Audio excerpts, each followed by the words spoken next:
Welcome to the part 2 of the explanation of chapter number 15, Government. Communist government. In this type of governance, the importance of equality or similarity is given to all. ये type के governance में importance equality और similarity को दी जाती है. The government working or operating on the basis of communism manages the system of governance on the basis of equality and similarity.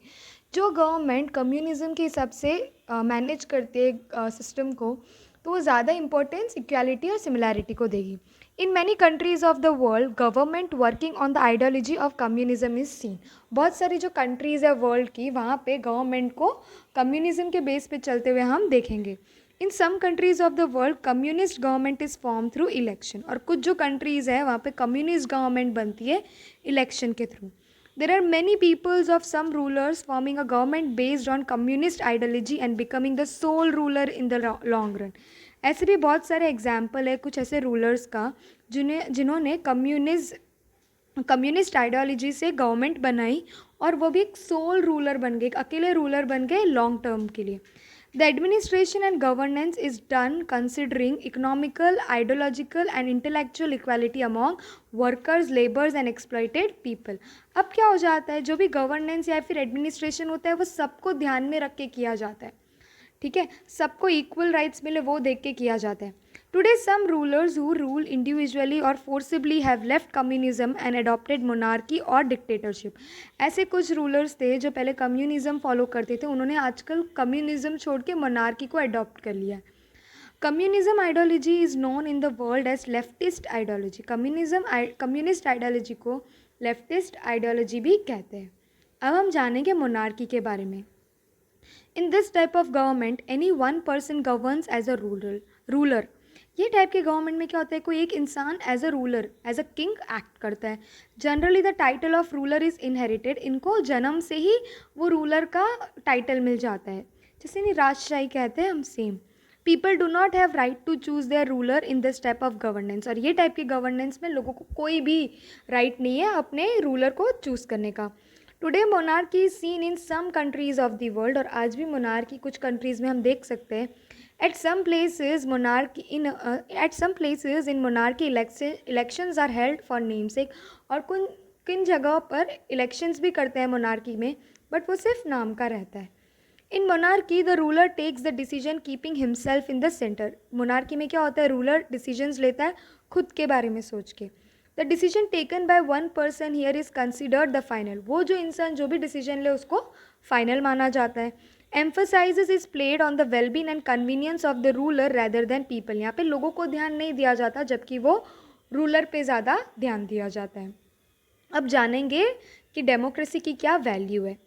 We have seen that rule is carried out at a local level, state level and national level. ये तो हमने जान लिया कि government local level पे, state level पे और national level पे रूल्स बनाती है. Democracy functions for the upliftment of living standard and wellbeing of the people. Democracy क्या करती है, लोगों के रहने के तरीक़ों को, दैट इज़ लिविंग स्टैंडर्ड, और उनकी भलाई पे ज़्यादा ध्यान देती है. Peoples and their needs are kept in centre while planning for the future. जब कभी भी फ्यूचर के लिए हम प्लान करते तो हमारा मेन मोटिव क्या होता है, लोग और उनकी needs. Democratic ruler governs the government so that the people cast vote in their favour. अब डेमोक्रेटिक रूलर क्या होगा, वो गवर्नमेंट को गवर्न तो करेगा, बट इस तरीके से करेगा, लोगों के लिए इस तरीके से करेगा जिससे लोग उसको आगे चल के भी वोट दे. Democratic values are preserved on the basis of constitution. Democratic value को कॉन्स्टिट्यूशन के हिसाब से बनाया जाता है. Development and wellbeing of the people are given importance. लोगों का डेवलपमेंट और उनका भलाई, यही इम्पॉर्टेंस, उसी को इम्पॉर्टेंस दिया जाता है. In democracy, the government must make plans and scheme to ensure equality, security and convenience to everybody. Democracy में गवर्नमेंट को ऐसे प्लान्स या फिर पॉलिसीज़ बनाने पड़ेंगे जिससे इक्वालिटी भी रहे, लोग प्रोटेक्टेड भी फील रहे और वो कन्वीनियंट भी फील रहे सबके लिए. Okay, so now we will know about government and laws. Framing of laws is the work of government. Government का काम है लॉज को फ्रेम करना. All should follow the laws. और जो भी गवर्नमेंट लॉज बनाती है वो हमें फॉलो करना पड़ेगा. Various laws have important place for the working of government. हर एक लॉ का अपना ही एक इम्पॉर्टेंट प्लेस होता है गवर्नमेंट के काम में. Government has a power to amend laws along with their implementation. Government के पास ऐसा पावर है कि वो लॉज बना भी सकती है और साथ में इम्प्लीमेंट भी कर सकती है, यानी एनफोर्स भी कर सकती है। People can challenge the government laws, people can seek cooperation of courts for their rights and against injustice done to them. अगर गवर्नमेंट ने कोई लॉ पास किया और वो आपको लगता है कि वो सही नहीं है, तो आप उसके अगेंस्ट खड़े रह सकते हो, आप कोर्ट में फाइल कर सकते हो कि ये जो लॉ है वो सही नहीं है करके। In this context of the law or a procedure of the government, when people feel that they are not implemented properly, they can raise their voice in the court. The court may suggest or order the government for various issues wherever the need is felt.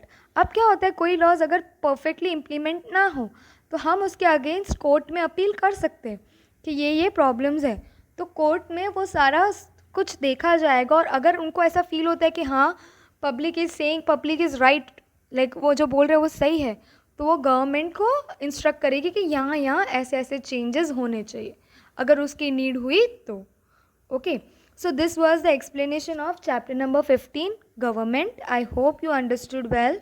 Thank you.